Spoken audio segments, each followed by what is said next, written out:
촘촘히 준비하시면 설렘이 두려움을 압도한다라는 말이었습니다.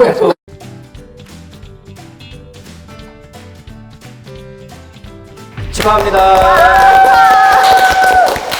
자, 이번에 32기 2년차로 우수한 성적으로 합격한 이경민 감정평가사님과 마승희 감정평가사님 모시고 우리 법규 합격 비기를 한번 들어보도록 하겠습니다. 먼저 자기소개 부탁드려요. 네, 안녕하세요. 저는 이번 32기 합격한 마승희입니다. 저는 2년차로 합격하였고 학교에서 경영학을 전공했고 법학에 대해서는 굉장히 무지한 상태였는데 강정훈 박사님의 수업을 기초부터 마지막 스터디까지 함께 하면서 61점으로 합격할 수 있었습니다. 감사합니다. 61점이면 뭐 복귀 때문에 붙은 거 아니야? 자, 우리 이경민 평가사님 자기소개 부탁해요. 네, 안녕하세요. 저는 이번 32기 합격생 이경민입니다. 저는 법학과를 나왔는데 학점이 그렇게 좋지 못해서 저도 법학에 대해서 거의 무지한 상태로 시작을 했고요. 저도 마찬가지로 강정훈 박사님의 커리를 이제 기초부터 따라가서 이번에 55점으로 합격하게 되었습니다. 아 근데 이거 2년차 이렇게 합격하기가 쉽지가 않고 특히 이제 우리 이경민 우리 평가사는 네. 1차 좀 저거 했다가 동차로 이번에 합격한 거잖아. 네. 그죠? 대단한 집중력이에요. 자, 우리 뭐 기본적인 우리 공부 이제 전략 관련돼서 우리 마승희 우리 평가사 준비해온 이거 좀 얘기 좀 해보세요. 저는 우선 실무에 대해서 굉장히 자신이 없었고 실제로도 열심히 했지만 성적이 이렇게 따라오지 않더라고요. 그래서 제가 선택한 전략은 법규를 열심히 하자. 법규에서 60점 이상 맞자. 이게 제 전략이었고. 달성했네. 네, 61점이면. 그래서 61점으로 간신히 했습니다. 그리고 제가 가장 먼저 얘기하는 건 커리를 강정훈 박사님을 선택한 것이 가장 첫 번째 제 합격의 비기라고 생각합니다. 좋은 자세야. 시키진 않았어요, 제가. 네. 먼저 기본 강의 때부터 말씀을 드리자면 기본 강의 때는 최대한 이해를 하자라는 공부를 했습니다. 근데 제가 말하는 이해는 이해가 가지 않더라도 일단 암기도 병행하면서 모르는 거는 좀 제끼고 제일 어렵다고 생각하는 부분이 초반에 분명히 있어요. 헷갈린다고 하는 법령 보충적 행정규칙 이런 부분은 따로 메모장에 적어서 잘 볼 수 있는 부분에 늘 붙여놨고 그리고 그때는 서브를 만들겠다는 생각은 미처 못했고 그냥 수업이랑 복습 예습을 이제 읽는 방법으로 이렇게 꾸준히 읽는 연습을 했던 것 같습니다. 그리고 나서 이제 심화 강의에 들어가게 되면 그때 서브를 좀 나눠주시거든요. 그래가지고 그 서브도 보면서 그리고 합격 수기 보면서 저 이제 서브를 만들어야겠다고 생각을 했습니다. 제가 선택한 방법은 일단 기본서와 심화 강의에 있던 그 교재 내용과 제가 판서했던 걸 바탕으로 제가 서브를 만들었어요. 그래서 이게 제가 만든 서브거든요. 와, 깨알같이 막 완전 깨알이네. 네. 알았어. 좀 이따 저 구체적인 것도 또 들어보도록 네. 하고.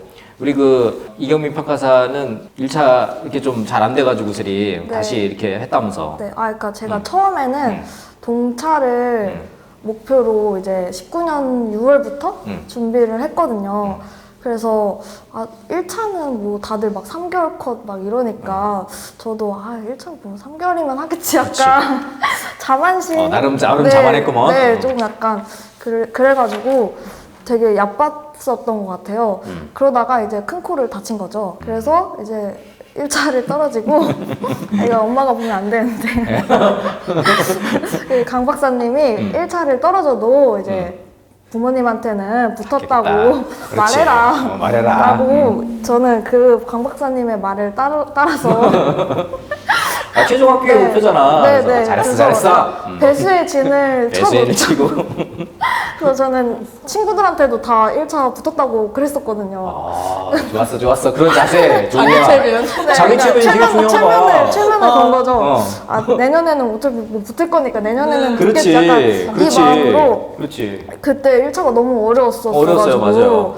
그래서 내년에는 그렇게 어렵게 안 나오겠지 약간 그런 생각으로 6월에 시험이었잖아 1차가. 그렇죠. 그래서 6월부터 12월까지는 그냥 계속 놀았던 것 같아요. 학교 다니면서 일단 공부를 하기가 싫었고 1년 동안 너무 열심히 했었어서 더 이상 막 뭐 하고 싶은 생각이 안 드는 거예요. 그래서 계속 놀다가 이제 1월부터 이제 좀 공부를 시작해야겠다 생각해서 1월부터 3월까지 4월까지 이제 1차만 이제 죽기살기로. 네, 이제 나는 이제 뭐 2차는 볼 그게 안 된다.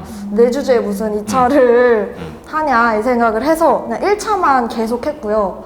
그리고 이제 1차 붙고 나서 바로 2차를 시작했는데 작년에 그 19년도에 들었던 강의를 기본으로 해서 새로 강의는 듣지 않았었고요. 그냥 그 책이랑 기본서랑 종합 문제랑 판례집 그것만 이제 3개 이렇게 기본적으로 봐서 네, 봤던 것 같습니다. 짧은 시간에, 야 네. 대단하네. 그 마승희 평가사는 이제 교재 활용법이 이제 남달랐다고 한 것 같아요. 이게 교재 같은 걸 어떻게 활용했는지 좀. 제가 제일 중요하게 생각한 건 서브를 만들 때 단권화를 시킨다는 거였는데 그게 뭐냐면 아까 앞전에 말씀해 드렸듯이 기본서를 작성을 토대로 했다고 했잖아요. 근데 거기서 끝이면 안 되고 거기에 기출에 나왔던 판례와 그리고 쟁점을 다 넣어야 돼요. 그래야지 나중에 시험장 갔을 때 딱 이거 들고 갔거든요, 정말. 그렇지. 아까 이거. 네, 이것만 들고 갈 수 있어서 계속 반복할 수 있게끔 처음부터 끝까지 한 큐에 한 주제에 나오는 쟁점과 판례는 한눈에 볼 수 있게끔 또 준비했고 제가 제일 좋아했던 교재는 그 요약집 책이 교수님이 좀 많이 만들어 주셨어요. 뭐였냐면 판례 요약도 있고 판례 요약도 해야지. 그리고 기출 요약도 있고 그렇죠. 종합 암기장 문제. 요거 얘기하는 거지? 요거. 네, 맞아요. 이 요약도 있어요. 전 그래서 막판에는 이것만 계속 돌렸어요.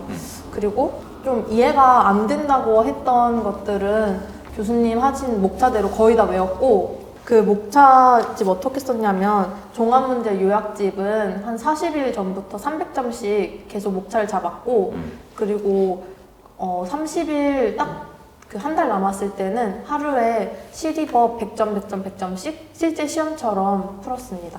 매일? 네. 와, 집중력이 대단하네요. 이경민 평가사는 우리 스타디라든가 이런 걸 어떻게 활용을 했어요? 저는 이제 19년도에 이제 동차 준비했을 때 네. 그때 연기부터 스터디를 계속 다녔었고요.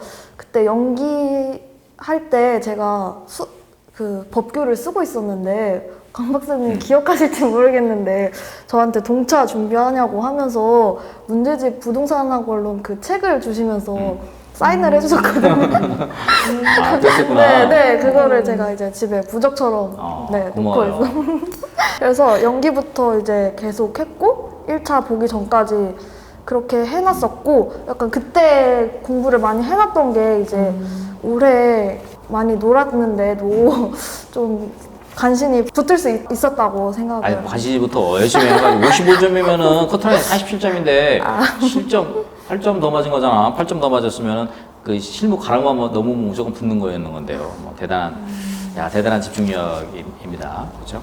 마승희 평가사 우리 그 포인트, 득점 포인트 우리 법규 답안 쓰고 그럴 때 득점 포인트 이런 게 있었다고 그러는데 제일 제 생각에 중요했던 점은 조문 외우는 것과 판례 그리고 이건 제 지난해 합격생인 이동현 평가사님이 분이 얘기해 주셨던 그 3법의 그 목적이 있어요. 제일 맨 처음에 1조 시작하는 그 3법의 목적을 결론에서 녹여냈던 것 같습니다. 판례 같은 경우는 정말 간평 행정법 기본 강의 때부터 강 박사님이 말씀해 주셨던 거 그거 그대로 거의 1년 동안 내내 외웠고요. 저 시험장 가서는 그 판례 번호까지 한 3개 정도? 그대로 적었습니다. 요것도 만든 거네. 이것도. 네네, 이게 조문 외울 때 하는 방법인데요. 제 85조, 왜 뭐였어? 이런 식으로. 이렇게 딱 가리고, 이렇게 싹 네. 가리고, 85조 이렇게. 네. 진부하지만 자주 보는 게 그 암기의 비법일 수밖에 없는 것 같아요. 그렇죠. 암기의 네. 비법이 이제 그런 부분들이 있죠. 이경민 평가사는 이게 이제 1, 2차 과목의 전체적인 그 동차 공부를 할 때 이 과목 안배라든지 시간 조절이라든지 이런 게 좀 있었을 거 아니에요? 제가 상대적으로 실무를 좋아하고 재밌어 했었어가지고 실무를 조금 비중을 많이 둬서 했었던 것 같아요. 저는 실무를 좀 중점 과목으로 전략 과목으로? 네, 전략 과목으로 했었는데 막상 이제 시험 결과는 법규 덕분에 합격을 했거든요. 근데 법규도 알지. 이제 제가 암기가 조금 부족했었어요. 네. 시간도 없었고 상대적으로 학교 다니면서 공부를 했었어야 돼가지고 그래서 최대한 범위를 늘리지 않게 하려고 노력했거든요. 막판에는 거의 이거 서브만 보고 그 제목만 보고 목차를 다 잡고 이거를 계속 반복했었거든요. 이게 동차생들을 위해서 내가 이제 일부러 이번에도 이제 개정판으로 서브노트 만들었는데, 그러니까 뭐 암기할 시간이 있고 정리할 시간이 없잖아. 네. 그러니까 이제 그걸 목표로 이렇게 이제 한 건데, 이거를 네. 활용을 잘했구나. 저는 그러니까 성격이 꼼꼼한 성격이 아니어서 서브를 제가 직접 막 작성하고 이럴 자신은 없더라고요.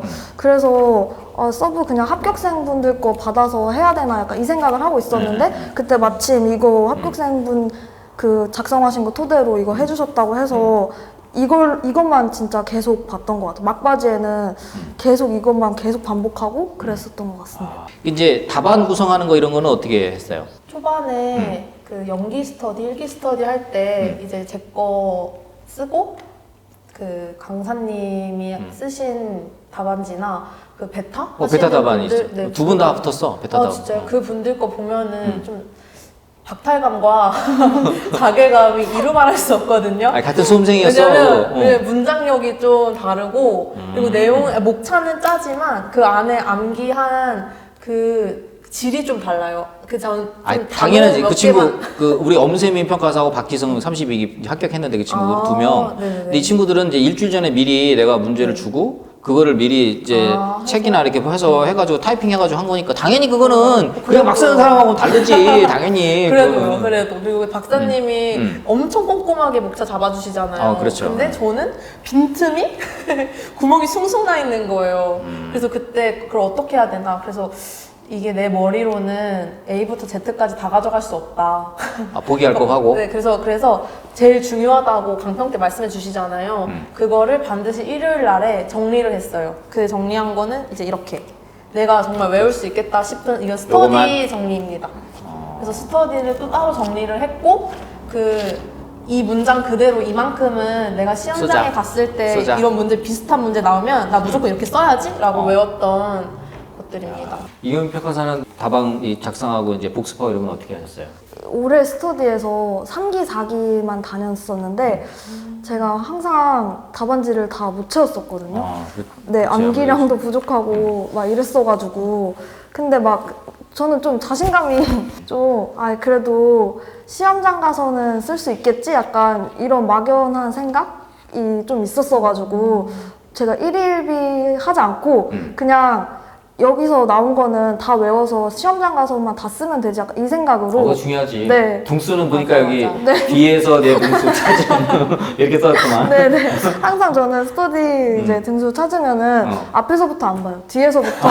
뒤에서부터 네. 여기 한 5-6장 되는데 뒤에서부터 오늘은 몇 페이지쯤에 있을까 약간 이 생각으로 보거든요. 그래서 저 스터디 등수 항상 낮았으니까 너무 그거에 연연해 하지 맞아요. 마시고 맞아. 그냥 어차피 이 스터디가 진짜 시험이 아니잖아요. 그렇죠. 시험장은 당일날 잘 보면 되는 거야. 그냥 이 스터디에 나온 거를 내 걸로 다 만들어서 시험장에서는 다 쓰겠다 약간 이 생각으로만 하는 용도로 스터디를 활용하시는 것도 나쁘지 않을 것 같습니다. 자, 우리 그 다음 기수 예비 평가사들을 위해서 마무리 발언 하나 좀 해주세요. 제가 공부하면서 제일 좋아했던 말이 촘촘히 준비하시면 설렘이 두려움을 압도한다라는 말이었습니다.